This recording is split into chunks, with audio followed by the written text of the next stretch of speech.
Today's lesson will be about the dwelling or your home. We're going to see what is the definition of a dwelling, how do we classify homes. Some people live in apartments, some people live in houses. So the lesson I taught at year 6 is about dwellings. It's a regular Romanian curriculum lesson. It focuses on the differences between an apartment and a house, the different types of apartments and houses available in Romania, what are the rooms, the minimum sizes for the rooms, and the general areas in the dwelling used for different activities. It also goes through the density of the dwellings in a particular neighborhood and tries to get feedback from the students.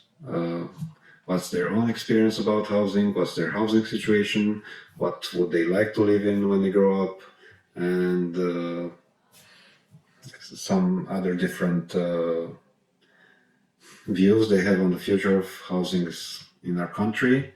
And also I think it made a particular impact how the short movie about how apartments are in Hong Kong and how they compare in size to houses in Romania. Very interesting. And what was your opinion on how the students felt during an English taught technology lesson? I think the students, part of them thought it was a bit more difficult. Some of them that are the half of the class that is confident in their English level felt maybe a bit more at ease and asked different questions based on their previous experience from internet searches or watching YouTube videos, or even how their homes are set up and what problems they have and so forth. What do you think you should buy, a house or an apartment, and why? Apartment at first because it will be on low cost, and when you have enough money you can buy a house. Okay, Ancuța lowered her hand so she agrees. I would prefer a house because it has a garden and you go outside when you have free time. Okay, so there's benefits to either side.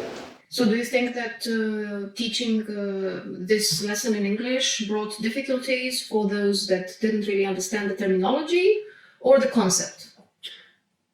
I think students felt quite at ease, and if they didn't understand a particular word, sometimes colleagues filled in or they asked the teacher and I answered, or even in some cases they just blurred out the question in Romanian and a colleague translated, or I just gave an answer in English.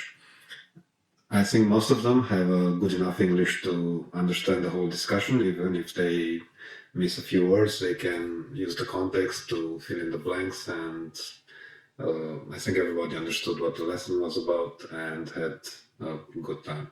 Did you get the feeling that the lesson was more interesting like this? I think for some of them, the lesson was closer to what they see on the internet, and it felt more at ease, but I felt that the silent half had some issues, but overall it went okay. What would you say are the benefits from your point of view of a multilingual lesson? I think it provides an intermediary step between English classes and real-life situations. You get a friendly setting in class where you are at ease with your colleagues and the teacher you know, and you can practice your English together with your friends, and it's also a good opportunity even for the teacher to practice his English. You might not have the possibility or the opportunity to practice English, even though we read a lot from the internet in English. We don't have, maybe for months, we don't have a person with which we can talk in a foreign language. So it's a benefit both for the teacher and for the classroom. Very nice. Thank you. Thank you for your time. Cum vi s-a părut faptul că lecția de astăzi a fost predată în limba engleză și nu în română? A fost un antrenament pentru că ne ajută să înțelegem mai mult limba engleză și poate să o mai exersăm, deoarece dacă mergem într-o țară străină, prima limbă care am vorbit-o ar fi engleza. Pur și simplu, mie mi se pare că a fost ca un fel de... Am ieșit practic din această rutină, tot să învățăm tot în română. Pur și simplu, cred că o să ne ajute, de exemplu, dacă devenim profesor sau o să mergem la un moment dat în delegație sau ceva de genul, poate să ne ajute aceste cunoștințe, de exemplu, în engleză. Mie mi s-a părut complet normal, pentru că vorbim engleză zi de zi, fiind o școală de limbi străine și chiar dacă nu am vorbit în română, asta ne va ajuta să putem discuta cu persoane din alte țări care nu înțeleg limba noastră natală, așadar trebuie să vorbim o limbă intermediară dacă nu știm limba lor.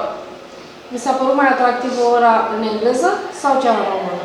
În engleză. Da, Engleză. în engleză. Ok. Mulțumesc!